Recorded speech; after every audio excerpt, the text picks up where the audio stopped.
I will never forget the afternoon when everything changed, when those 3 words spoken by a 9-year-old boy shattered the walls I had built around my heart for the last 12 years. My name is Henry Crawford. I am 83 years old, and I live in room 207 at Meadowbrook Senior, living in Portland, Oregon. For 12 long years, I have occupied this small space with its pale green walls, a single window overlooking the parking lot, and a television that plays the same shows on repeat because I cannot remember which ones I have already watched. The staff here are kind enough, bringing meals at regular intervals, checking vital signs, administering medications that keep my body functioning even though my soul checked out a long time ago. Every morning I wake up at 6:15 when the fluorescent lights flicker on in the hallway, casting harsh shadows through the gap under my door. And every morning I ask myself the same question I have asked for 12 years straight. Why am I still here? My daughter Patricia stopped visiting 4 years ago after our last argument about money and inheritance. My son Michael lives in Seattle and sends a generic greeting card twice a year with no personal message inside. And my grandchildren, whose names I struggle to remember now, have grown into strangers who probably do not even know their grandfather is rotting away in this place. The other residents here have their own stories of abandonment and loneliness. We see it in each other's eyes during meals in the communal dining room, where conversations are forced and smiles are empty, but we never speak about it because acknowledging the truth would make it too real, too painful to bear. I had made peace with dying alone, or so I told myself during those endless nights when sleep would not come, and memories of my late wife Eleanor haunted me like ghosts demanding attention. Eleanor died 16 years ago from cancer, and I remember holding her hand in the hospital as she took her last breath, making me promise I would stay close to our children and grandchildren, that I would not let grief turn me into a bitter old man. I failed her on both counts. The grief consumed me like wildfire through dry timber, and the bitterness grew roots so deep I could not pull them out no matter how hard I tried. I pushed Patricia away when she tried to help, told Michael his career was more important than visiting his dying father, and refused to attend family gatherings because being around happiness, when I felt hollow inside, seemed like torture. Eventually, they stopped trying, and I convinced myself it was better this way, that I deserved the loneliness because I had chosen it, because I had driven away everyone who ever cared about me. The nursing home became my self-imposed prison, and I settled into a routine of waiting, just waiting for the end to come and release me from this half-life existence. Then came that Tuesday afternoon in September, the day that would crack open everything I thought I knew about second chances and redemption. I was sitting in my usual spot in the community room, a worn leather chair near the window where I could watch cars come and go in the parking lot, when I heard a commotion at the entrance. A woman's voice, harried and apologetic, was explaining something to Nancy, the afternoon receptionist who always wore too much perfume and smiled even when nothing was funny. "Please, I know it is unusual, but I am desperate," the woman was saying, her voice cracking with stress that I recognized from decades of managing employees during my career as a construction foreman. "The school called about an emergency with my daughter, and I cannot take Tyler with me to the hospital. My husband is out of town on business, my mother is 3 hours away, and every babysitter I know is unavailable. It will only be an hour, maybe 2 at most." Nancy's response was muffled, probably citing facility policies about unauthorized visitors and liability concerns. But then I heard a child's voice, clear and bright, like a bell cutting through morning fog. "Mom, it is okay. I can wait here. I brought my homework and my book. I promise I will be good and not bother anyone." The boy who walked into the community room moments later, escorted by Nancy, who was still fussing about protocols and rules, could not have been more than 9 or 10 years old. He had sandy brown hair that stuck up in the back like he had been running his hands through it, bright green eyes that seemed to take in everything at once, and a backpack covered in patches from what I assumed were various places he had visited or wanted to visit. He wore jeans with grass stains on the knees, a red t-shirt with a faded superhero logo, and sneakers that lit up when he walked, which seemed absurdly cheerful in this place where everything was muted and grey. Nancy seated him at a table near my chair, gave him stern instructions about staying put and not wandering around, then hurried off to deal with some crisis involving Mrs. Henderson and her missing dentures. The boy pulled out a math workbook and a pencil, but I could see he was not really focusing on the problems in front of him. His eyes kept darting around the room, taking in the elderly residents in various states of decline, some dozing in chairs, others staring blankly at the television mounted on the wall, and a few playing cards with shaking hands that struggled to hold the pieces. After about 10 minutes of pretending to work on math problems, the boy turned his attention to me. "Hello," he said, his voice friendly but cautious, like someone approaching a stray dog who might be nice or might bite. "My name is Tyler Morrison. What is your name?" I considered ignoring him, turning away and staring out the window like I usually did when anyone tried to engage me in conversation. But something about his genuine curiosity and the complete absence of pity in his eyes made me respond. "Henry," I said, my voice rough from disuse. "Henry Crawford." Tyler smiled, a smile so open and unguarded it made my chest ache, with memories of when my own children had smiled at me like that, back before I had become this bitter shell of a man. "Nice to meet you, Mr. Henry.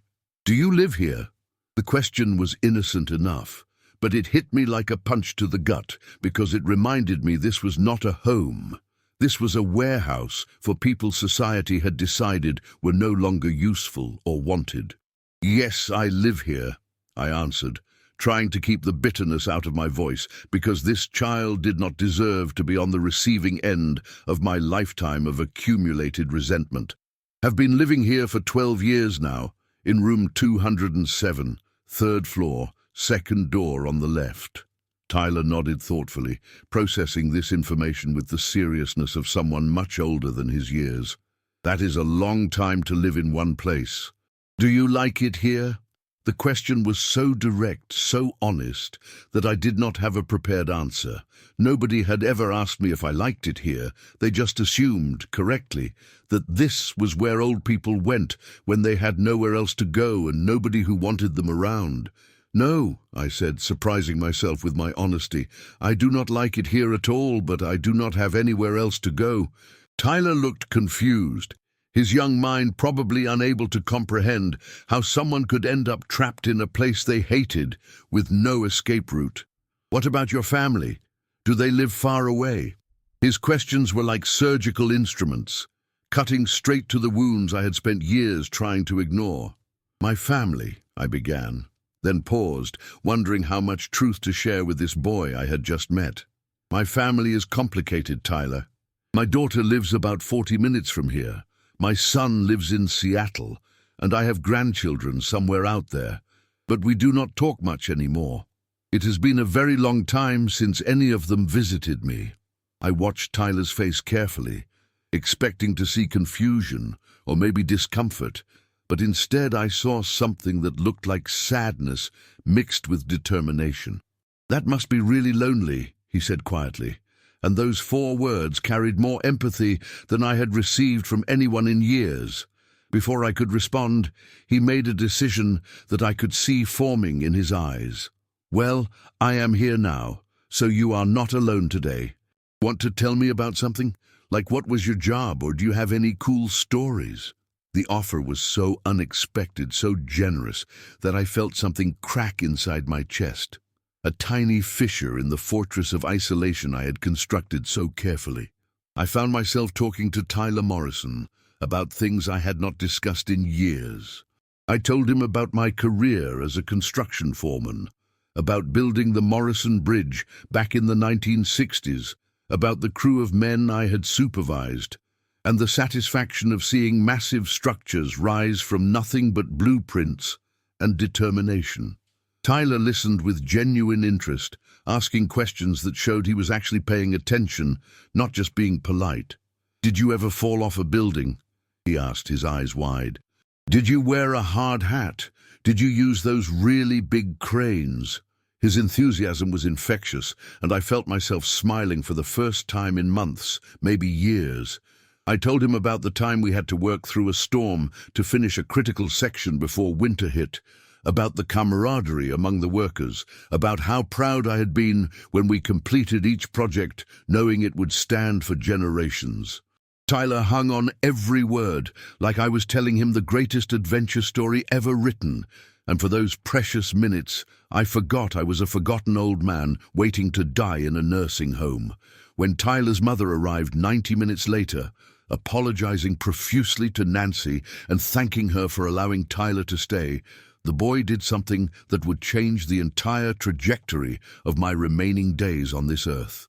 He came over to my chair, looked me straight in the eyes with an intensity that seemed far beyond his 9 years, and said, "Mr. Henry, I had a really good time talking to you. Can I come back and visit you again? I would like to hear more stories, and maybe I can tell you about my school and my dog and stuff." The request was so simple, so genuine, that I felt tears forming in my eyes for the first time since Eleanor's funeral. "You want to come back?" I asked, not quite believing what I was hearing. "Yes," Tyler said firmly, "if that is okay with you. I think you are interesting, and I do not have a grandpa anymore because mine died when I was little, and you seem like you could use a friend." Before I could process this statement or formulate a response, Tyler's mother appeared beside him, gently touching his shoulder. "Tyler, we need to go. Your sister is being released from the emergency room," she said, then looked at me with a warm smile that reminded me of Eleanor. "I hope my son was not bothering you, Mr. Crawford. He tends to talk to everyone." I shook my head, still processing what Tyler had said about wanting to visit again. "No bother at all, ma'am. He is a good boy, very polite, very curious. You should be proud." She smiled again, this time with obvious maternal pride. "I am proud. Listen, if you would not mind, and if the facility allows it, Tyler seems quite taken with you. Would it be all right if he visited sometimes? We live just a few blocks away, and I work flexible hours from home most days." The question hung in the air between us like a lifeline being offered to a drowning man, and I had a choice to make. I could refuse, could protect myself from the inevitable disappointment when this boy lost interest and stopped coming like everyone else had stopped coming. Or I could take a risk, could allow myself to hope that maybe, just maybe, this child meant what he said. "Yes," I heard myself saying, my voice stronger than it had been in years. "Yes, I would like that very much." Tyler's face lit up with pure joy, and he actually jumped a little, his light-up sneakers flashing red and blue. "Awesome! I will come back on Thursday after school, okay? And I will bring my geography homework because you probably know a lot about different places." As I watched Tyler and his mother leave the nursing home, something fundamental shifted inside me. For 12 years, I had been waiting for death, had been counting down the days until this miserable existence finally ended, had convinced myself I deserved the loneliness because of the choices I had made and the relationships I had destroyed. But now, for the first time since Eleanor died, I felt something other than resignation and bitterness. I felt anticipation, curiosity about what Thursday would bring, hope that maybe this unexpected connection with a 9-year-old boy might give my remaining days some meaning beyond just waiting for the end. Thursday afternoon arrived with the weight of expectation I had not experienced in over a decade. I found myself in the community room 30 minutes early, having showered, shaved, and put on one of my better shirts, instead of the usual worn pajamas I typically wore all day. Nancy noticed the change immediately when she passed by during her rounds. "Well, Mr. Crawford, do not you look handsome today? Special occasion?" she asked with that perpetual smile that usually annoyed me, but today seemed almost genuine. "A young friend is coming to visit," I said, testing out the words to see how they felt. A friend. When had I last had a friend? Nancy's smile widened. "Tyler Morrison, yes. His mother called yesterday to arrange regular visiting hours. That is wonderful, Henry. You deserve some happiness. The comment struck me as odd, because I had spent 12 years believing I deserved exactly what I had gotten, which was nothing but loneliness and the slow march toward death. Tyler arrived at 3:15, exactly when he had promised, bursting through the door with his backpack bouncing and his sneakers flashing with each step. "Mr. Henry!" he called out when he spotted me, waving enthusiastically like we were old friends reuniting after years apart instead of acquaintances who had met once for 90 minutes.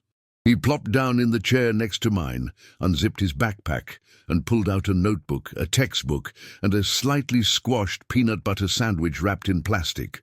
"I brought you half of my snack," he announced, offering me the sandwich with such pride you would think he was presenting a 5-star meal. "Mom made it with extra peanut butter, just how I like it, and I thought maybe you would want some because the food here probably is not very good."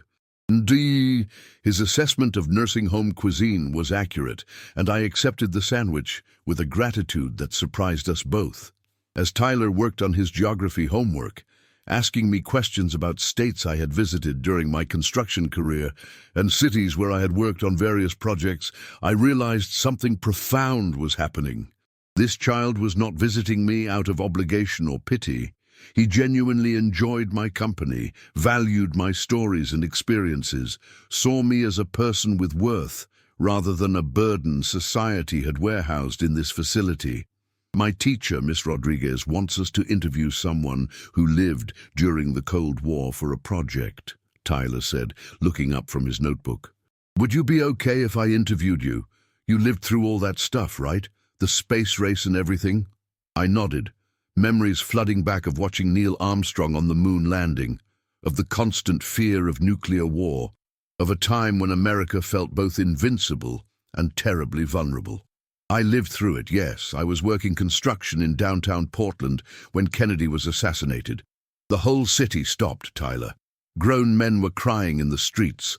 Over the following weeks, Tyler's visits became the organizing principle of my existence, the reason I got out of bed each morning, instead of lying there wishing I would not wake up the next day.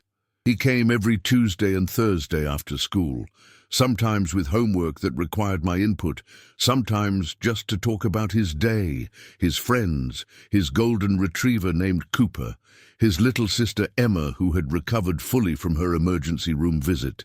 He told me about his teacher who made learning fun, about the bully at school who had stolen his lunch money until Tyler stood up to him, about his dreams of becoming either an astronaut or a veterinarian depending on the day. In return, I shared stories from my 7 decades of life before Meadowbrook, stories I had not thought about in years because there had been nobody interested in hearing them. I told him about meeting Eleanor at a church dance in 1958, about our wedding on a rainy October afternoon, about raising Patricia and Michael in a small house with a yard where we planted tomatoes every summer. But I also told Tyler truths I had never shared with anyone, not even Eleanor, during our 43 years of marriage. I told him about the mistakes I had made, the people I had hurt with my temper and stubbornness, the way grief had transformed me from a man who laughed easily into someone who pushed away everyone who tried to get close. "After your wife died, why did you push your kids away?" Tyler asked one afternoon with the directness only children possess. "I thought you would want them near you to help with being sad." His question was so innocent, so logical, that I had to think carefully about my answer. Sometimes, Tyler, when people are hurting really badly, they hurt the people around them without meaning to. I was so angry at the world for taking Eleanor away that I took that anger out on Patricia and Michael. I said terrible things, refused their help, told them I did not need them.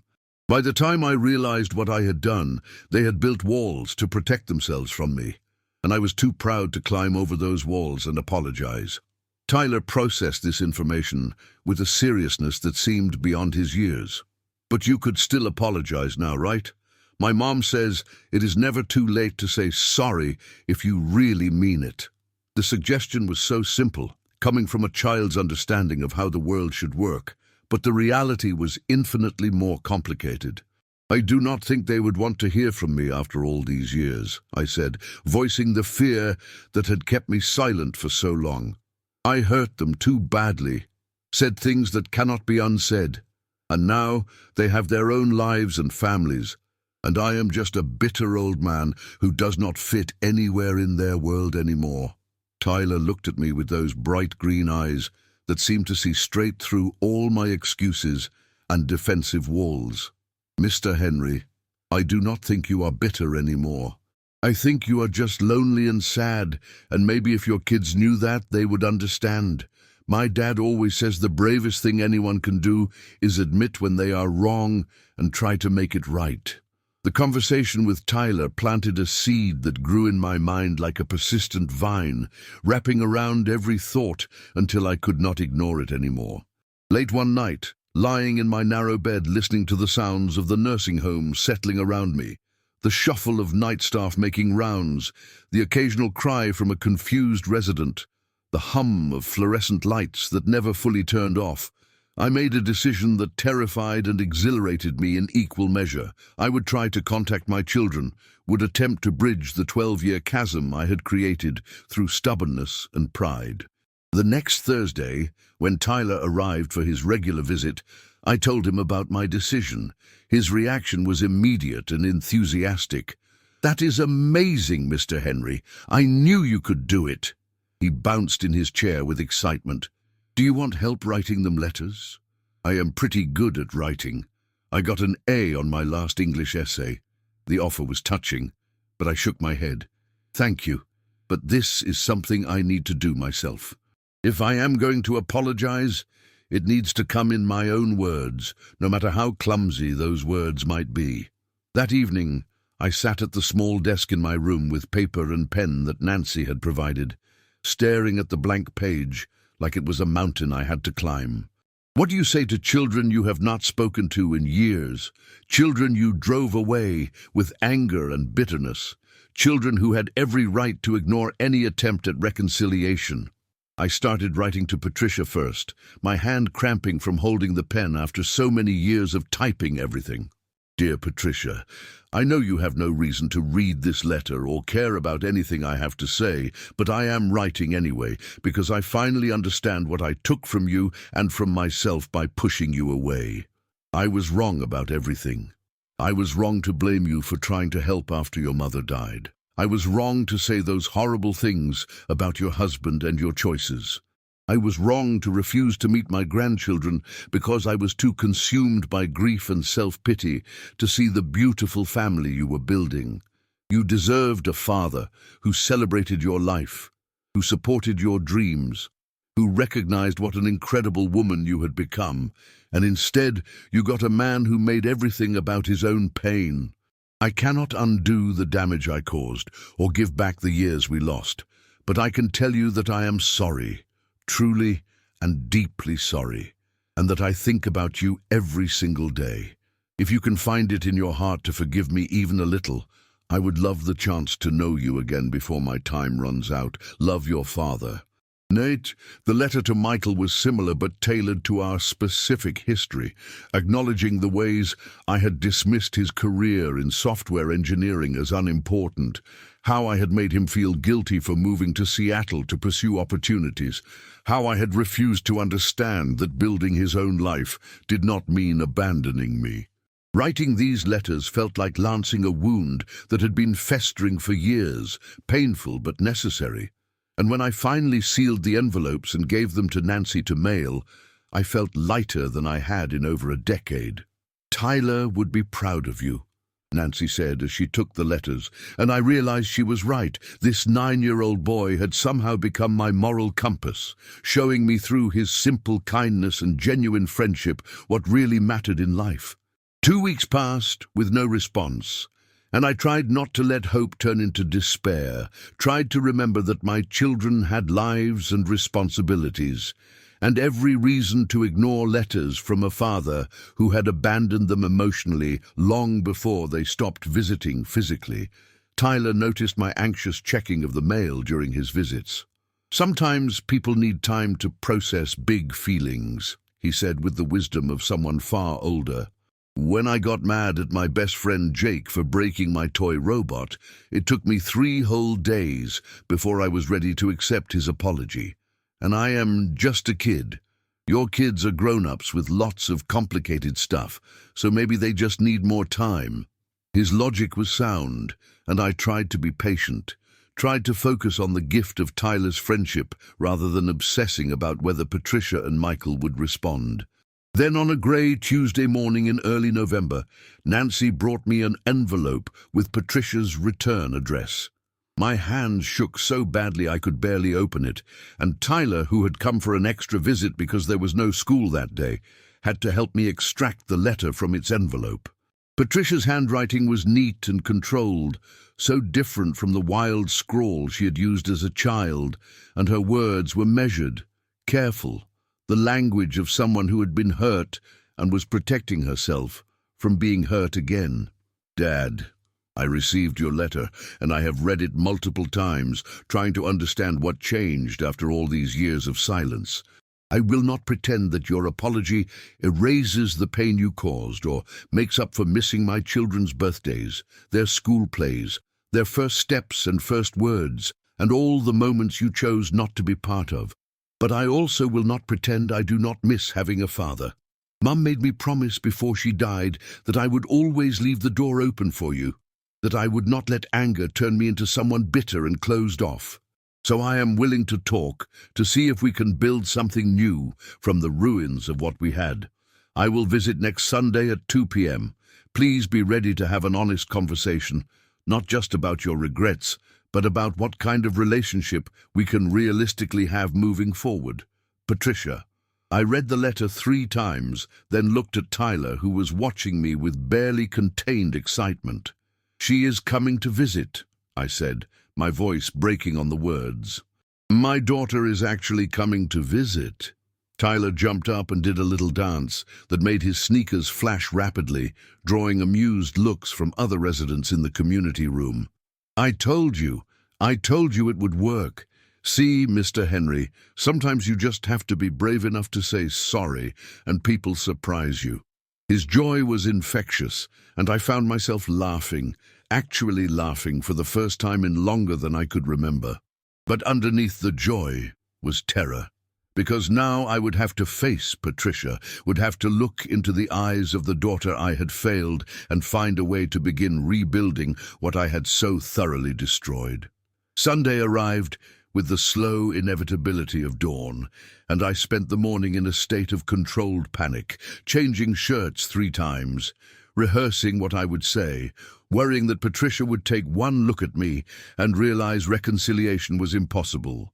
Tyler had insisted on coming early to help me prepare, bringing his mother along to meet me formally and to provide what he called moral support. Sarah Morrison was in her mid-30s, with the same bright green eyes as her son and a warmth that immediately put me at ease. Mr. Crawford, Tyler has told me so much about you, she said, shaking my hand firmly. You have given my son something precious, connection with history and wisdom that he cannot get from video games or television. Thank you for being so generous with your time and stories. Her gratitude confused me because I saw the relationship reversed. Tyler had given me everything, purpose, friendship, hope, while I had merely shared memories that would have otherwise died with me. When Patricia walked into the community room at exactly 2 p.m., I almost did not recognize her. The young woman I remembered, full of fire and opinions and dreams, had been replaced by a mature woman in her late 40s, with streaks of grey in her dark hair and lines around her eyes that spoke of years of laughter and worry in equal measure. She wore a simple blue dress and carried a purse clutched tightly in both hands like a shield, her body language broadcasting her nervousness and uncertainty. Our eyes met across the room, and for a moment neither of us moved.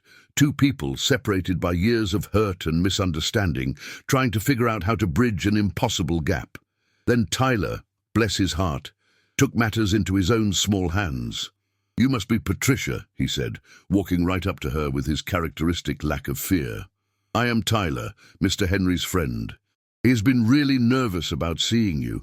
But I told him it would be okay, because family always finds a way back to each other if they both want it enough. Would you like me to show you where to sit? Patricia looked down at this earnest child, orchestrating her reunion with her father, and something in her face softened. Thank you, Tyler. I am a little nervous too, if I'm being honest. Tyler nodded sagely. That is totally normal. Big feelings make everyone nervous. But Mr. Henry is really nice, and he talks about you a lot, about how proud he was when you graduated college and when you started your business and stuff. Come on. He took Patricia's hand and led her to where I was sitting, frozen in my chair like a statue.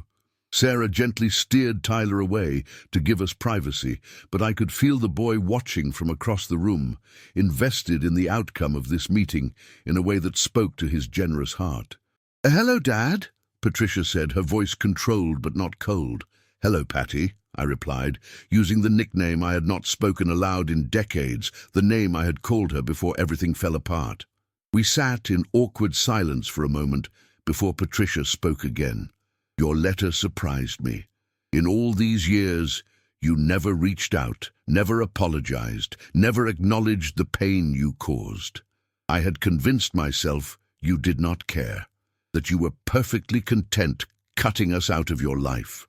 What changed? The question was direct, deserving of an honest answer. A 9-year-old boy changed everything, I said, gesturing toward Tyler, who was pretending to read a book, but clearly listening to every word. He showed me that it is never too late to be a decent human being, that carrying bitterness and pride will kill you just as surely as any disease, and that the relationships we throw away are often the ones we miss most when we are sitting alone in a nursing home room, wondering why we are still alive. Patricia followed my gesture, looking at Tyler with new understanding. He visits you? Regularly? I nodded. Twice a week, sometimes more. He brings his homework, tells me about school, asks questions about history and life. He does not see a bitter old man who deserves to be forgotten. He just sees someone worth spending time with, someone whose stories matter. The conversation that followed was painful and healing in equal measure. Patricia told me about the years I had missed, about her struggles starting her own accounting firm, about her husband David, who sounded like a good man I should have met long ago, about my 2 grandchildren, Emma, who was 15 and loved art, and Connor, who was 12 and played soccer. She told me about the nights she had cried herself to sleep, wondering what she had done wrong to make her father hate her, about the therapy sessions where she worked through feelings of abandonment and inadequacy, about the conscious choice to break the cycle of bitterness by being present for her own children in ways I had never been present for her.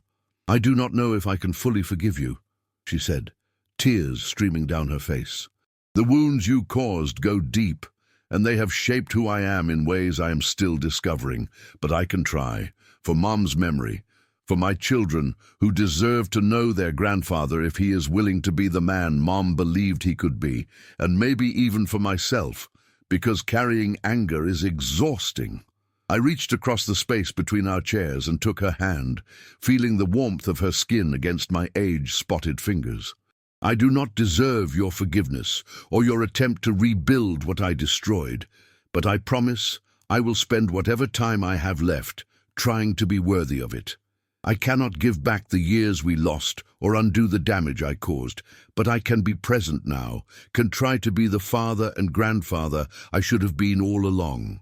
Patricia squeezed my hand, and in that gesture I felt the first tentative threads of reconciliation beginning to weave themselves across the chasm between us.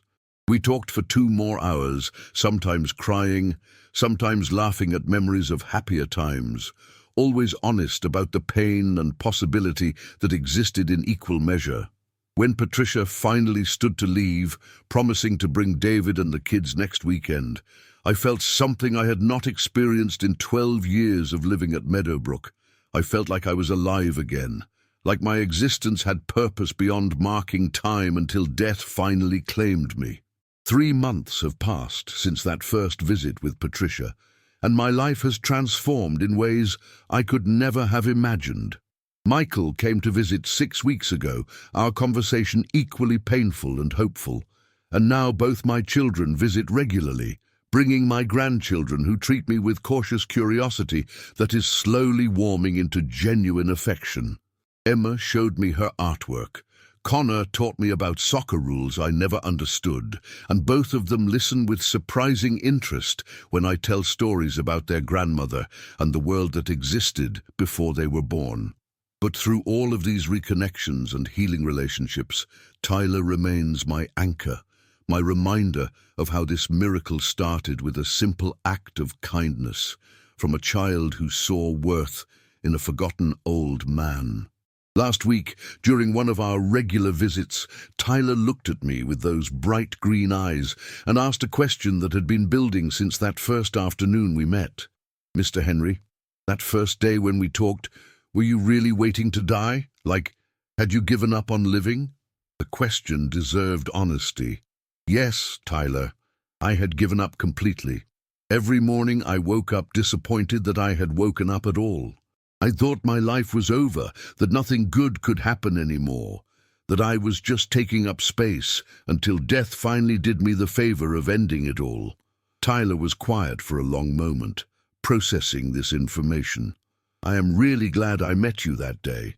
Not just because you are my friend now, but because I think maybe I was supposed to meet you, like the universe needed us to find each other."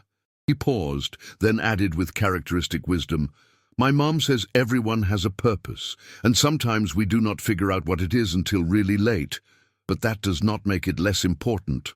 I thought about his words long after he left that day, about purpose and timing, and the strange ways life brings people together when they need each other most.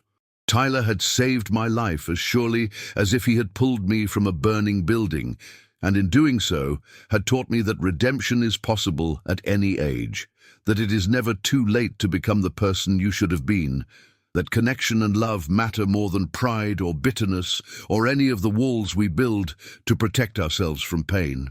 My daughter Patricia said something similar when she visited last Sunday with her family. "Dad, I spent so many years angry at you, convinced you were incapable of change, that the bitter man who pushed us away was who you really were. But watching you with Tyler, seeing how you light up when you talk about his visits, hearing how you have apologized and tried to make amends, I realize people can change if they want it badly enough." Today, as I sit in my room writing down this story that Tyler suggested I document for his next school project about inspiring people in his life, I am 83 years old and living in room 207 at Meadowbrook Senior Living. But I am no longer waiting for the end. I am living, truly living, for the first time in over a decade. I am building relationships with my children and grandchildren, creating memories that will outlast my remaining years. And most importantly, I am present in each moment instead of dwelling in the prison of past regrets. Tyler taught me that 3 simple words, "I love you," spoken with genuine feeling, have the power to shatter walls that seemed unbreakable, to breathe life into hearts that had stopped hoping, to prove that we are never too old and it is never too late to start over. If you are reading this or hearing this story, know that somewhere there is a Tyler in your life, someone who needs your story, your wisdom, your presence. Or there is someone like me, waiting behind walls of hurt and pride for another person to reach out and remind them they still matter. Do not wait 12 years like I did. Do not let bitterness steal your remaining days. And if you are young like Tyler, never underestimate the power of simple kindness, of spending time with someone society has forgotten, of seeing worth in people others have written off as useless or invisible. The nursing homes are full of Henry Crawfords, people with rich histories and deep regrets, waiting for someone to remind them they are still human, still valuable, still capable of love and connection. Thank you for listening to my story. If it touched your heart, please share it with someone who needs to hear it. And if you have your own story of unexpected connection, of redemption found in unlikely places, of love that healed old wounds, I would be honored if you would share it in the comments below. We all carry stories that matter, experiences that could inspire others, and the world needs more voices speaking about hope and second chances. Subscribe to this channel if you want to hear more stories about the beautiful, messy, complicated ways people find each other in their darkest moments. Together, we can remind each other that it is never too late, that love always matters, and that sometimes the smallest acts of kindness create the biggest miracles. Thank you for being here, for caring enough to listen, and for believing that every person, no matter their age or circumstances, deserves to be seen, heard, and loved.